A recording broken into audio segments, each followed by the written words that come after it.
My name is Ed Accura, and I'm the producer of a short film documentary, a film called Blacks Can't Swim. The aim of the film is to understand why a disproportionate amount of black people and ethnic minorities can't and don't swim. On my journey to find the truth, I have the pleasure of speaking with a prominent DJ. She has traveled the world on the wheels of steel, DJed solo across 30 plus countries and 5 continents, and only female DJ ever nominated for the Mobile Awards. DJ Sarah Love, welcome to In the Deep End with Ed Accura. Hey, thank you for having me. Glad to have you on board. So, can you swim? Yes, I can swim. I'm a passionate swimmer. I love swimming. Okay, that's great. So tell us about, I'm sure you've got a story. I mean, when did you learn how to swim and how did it come about? Well, I remember as a little kid, before I could swim, I remember my dad treading water in the deep end of the pool and jumping to him and him catching me in the deep end of the pool, and that being quite fun. And then I remember he used to always take me and my sisters to the swimming pool. I guess this was strict health and safety rules times, and just drop us off at the pool, and then we'd call him when we were ready to be picked up, and then doing my swimming, getting my swimming ribbons at school, so getting your green ribbon, the blue, and the red and everything, and so I guess I've kind of been swimming my whole life, really. So definitely, I think, before I left primary school, I could swim. So it seems like swimming was definitely a big part of your family. Yeah, definitely. I mean, my father is an athlete, and so he knew the benefits of physical exercise, and so he was always keen to encourage us to do as much physical exercise, whether that was cycling, running, sports day activities, and swimming as possible. But and also it's just a fun thing to do, and it's just a good way to occupy kids, isn't it? Swimming. Yeah, so definitely. But yeah, it's something that I think is there's just so many benefits to swimming, and I just think it's such a shame that people don't necessarily have the opportunity to swim. But I admire you learning to swim as an adult, because I can imagine how it's quite daunting if you can't swim, taking yourself to a swimming pool as a grown-ass man sort of thing, and learning to swim from scratch. Oh, definitely. Daunting is definitely the word. It's getting better now, but it was a very scary experience. And right now, what we're doing is me trying to float on my back, and that's the scariest. I'm okay on my front. I can do it on my front, but on my back, it's he goes, trust the water and trust me, you'll be okay. I just think it's brilliant that you're doing this, because there's lots of people, adults as well, out there who want to swim and they want to learn to swim, but they haven't taken that leap of faith, and it is true. You just put your trust. And I think a good technique with learning to swim different strokes, or just learning to swim from scratch, is if you just fill your lungs with air, just like the physics of being in the water means that you're unlikely that you're gonna sink. So you're combining that with actually using your muscles and your body to propel yourself and stuff too. So you're pretty safe. You're safe, especially if you've got an instructor with you as well. It's a very slim chance of any harm coming to you. You fill me with so much confidence, and I'm sure. Stick with it. That's brilliant what you're doing. I'm well impressed. Thank you very much, very, very much. Thank you. I really, really appreciate that. A question for you.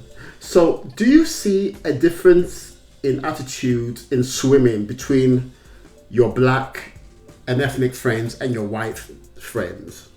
Definitely. In Britain, definitely. Because at the intro you mentioned black and ethnic minorities. I think it depends on what part of the world you're in. But in Britain, in Western countries, for sure, that's a common, line you hear: black people don't swim. Yeah. and it's a shame, and it's I think I don't. I have my theories as to why some people get put off learning to swim. Yes, I want to hear some of these theories. Well, I think a lot of black women don't swim because they don't want their hair to get wet. That's right. Yeah, I'll be hearing lots and lots of that. But nowadays we have all these swim scarf and my waterproof scarf and other kind of things, scarves that keep the chlorine and the water out of your head. So can that be used as a reason in this current day and age? I don't know. Okay, I have dreadlocks that go down to my hips. And if, I'm someone in the last recent weeks, I haven't been swimming as regularly as I do, but I swim every day. I'll swim a mile every day. And so I can't be getting my hair wet every day, because then I can't have chlorine or chemicals in my hair. I mean, I try and go to a swimming pool that's chlorine free, but I can't be getting my hair wet every day because for me then I have to wash my hair. Washing my hair, that's a whole day ordeal sort of thing. So I had to learn when I started locks in my hair. I couldn't swim with my head above the water, but I was like, well, I'm not going to give up swimming. So I had to learn how to swim with my head above the water. And so up until that point the main stroke that I did was front crawl. And so I taught myself how to swim with my head above the water, doing breaststroke, and that's how I swim all the time now. And so because it would just be completely impractical for me to be getting my hair wet, washing my hair, hoping for my hair to dry. I can't be going to bed with my locks wet. Yeah. And so it was just a matter of learning to swim with my head above the water. So even with these scarves, these waterproof scarves, I mean that would keep your hair dry, wouldn't it? Even if you went under. I've not tried them. I mean, I think it would just take you for your hair to be completely dry. I mean, you'd need to be a complete watertight seal sort of thing. So I think that's quite a big ask of some of these devices. Like, I'm sure it's entirely possible. Like I say, I've not tried them, but I mean, I'm someone I'm just such a water baby. Like, I can spend the entire day in the ocean, and I love being underwater and just have it being in the sea. That's like one of my favourite things, or being in a freshwater lake. It's like the most liberating, wonderful experience. But yeah, in a swimming pool, if I want to have swimming as part of my daily routine, that's it's just, I don't need to buy a gadget. I just need to learn how to swim my head above the water, and then that's actually just a useful skill to have as well, being able to swim with your head above the water. Yes, and it's a life skill.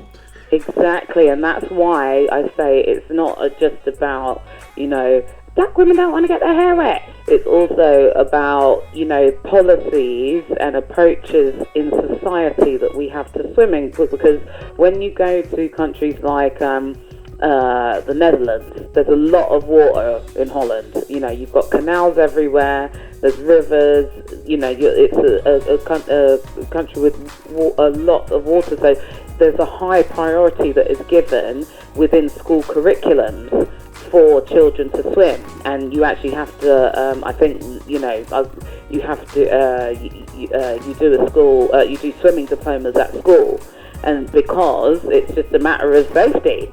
When you've got a country that's that water-centric, you need to have everybody who is from little to adult able to swim, because also, in an emergency situation, every second counts. So if there unfortunately was to be something to happen, and it takes an adult 10 seconds to see that someone's in trouble, you need to know that young person or that adult can at least look after themselves in the water for those 10 seconds. It all is critical, isn't it? So, and I just think we need to just start realising how much fun swimming is. Swimming is like the illest form of exercise. It works every part of your body. Like, when swimming every day, you toning every muscle in your body. Like, that is the best way to get fit. You're completely supported in the water.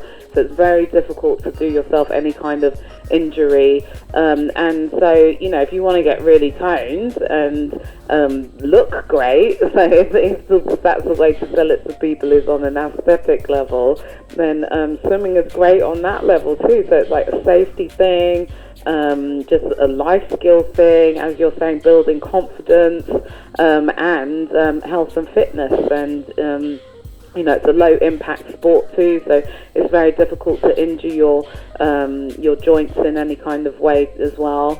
And it's something pregnant women can do, old people can do. You know, there isn't anyone who should feel put off by swimming. It just needs to be something that is more facilitated. I mean, I also think in terms of when we think of like the plastic bag tax that started in the UK, before that was a law that you had to pay you couldn't give away, the supermarkets couldn't give away free plastic bags.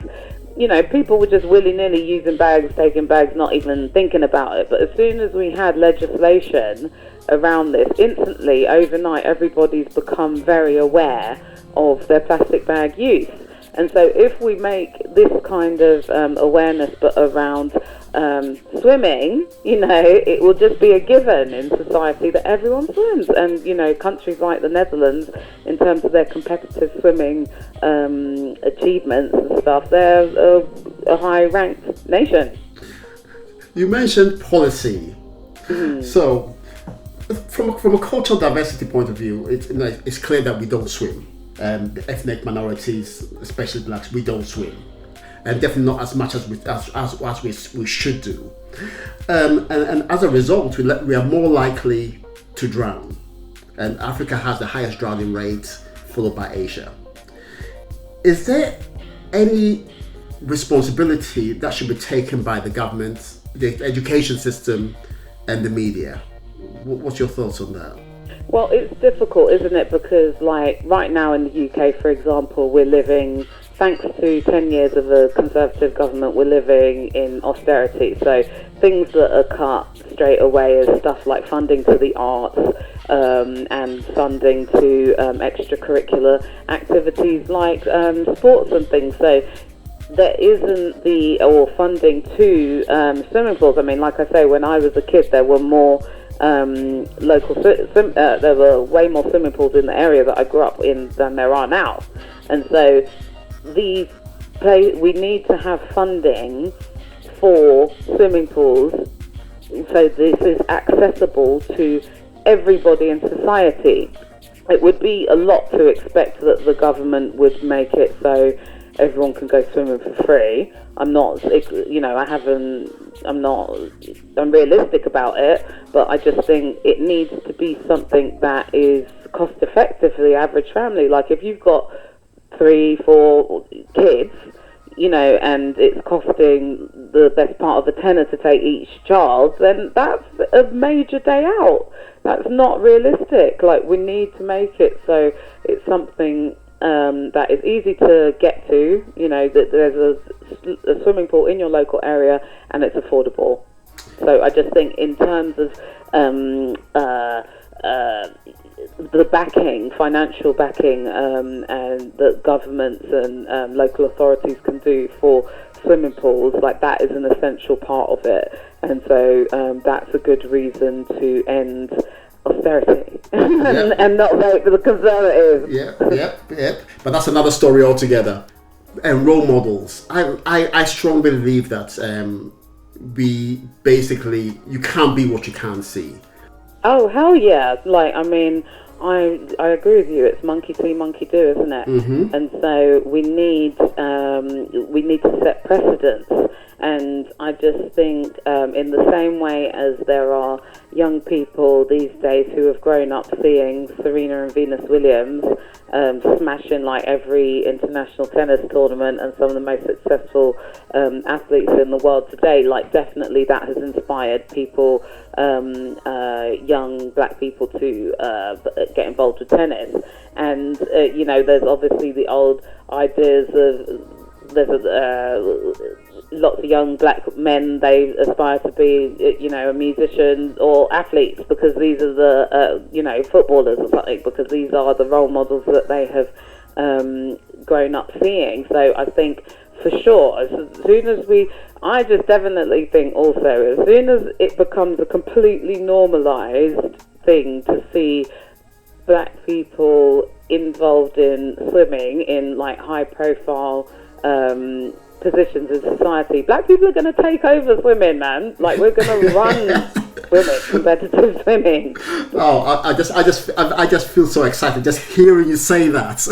Oh, that's good, but it's true. Yeah. And like, we're built for this. Yeah, like, we're coming, baby. We're ethically built to run this. And so it's like, I just think that's also why it's just such a shame that not more black people do get involved with swimming. And I think just anyone supporting any ridiculous conspiracy theories as to why black people don't swim is just, I just think it's just a joke, and it's just not helpful at all. Yeah, you hear all the stereotypes, all the stigmas. Oh, you're black, heavy bones, and all that kind of stuff. And it's like, where did that come from? And I've never even heard such ludicrousness before, and it's like, I'm someone, I like to work with evidence and facts, you know, and base my judgments on logic, evidence-based logic. So there's nothing to support any ideas like that. I mean, the earliest evidence of human beings on Earth is in Africa. We migrated out of Africa and colonized the rest of every continent on Earth. And a massive part of that was sailing. Like, black people were the first people to sail. So, you know, Australia is a very far way away. People had to get in boats and get over to Australia. Australia has been inhabited by human beings for tens of thousands of years. So I'm pretty certain that people who made those journeys had the ability to swim. Yeah. And then when you think, like, fish, how that's something that's part of our diet, obviously because people were able to swim. So it's absolutely ludicrous to make any kind of basically racist connections between, like, black people not being allowed not swimming. And that's why the Blacks Can Swim campaign is to get people to confront their fears, address the stereotype. We have to address those stereotypes and dispel the myths. So, you know, it doesn't matter if you're learning to swim at 6 years old or 60 years old. It's, you know, just getting involved and enjoying yourself. It's just a nice thing to do. And it's so empowering and, you know, confidence building, because as with any skill, the more you do it, the better you get at it. And so every day that you swim, you're going to see and notice the improvement. And that's just a good experience to have in life, in any realm. So, you know, I just think it's something to feel really good about, and not worry about not feel discouraged about any myths of the past that maybe meant that you've gotten involved in swimming later than some other people. Thank you very much for that. It's very, very, very, very encouraging. So what have you been up to? What's your artistic plans for the future? What you've been up to?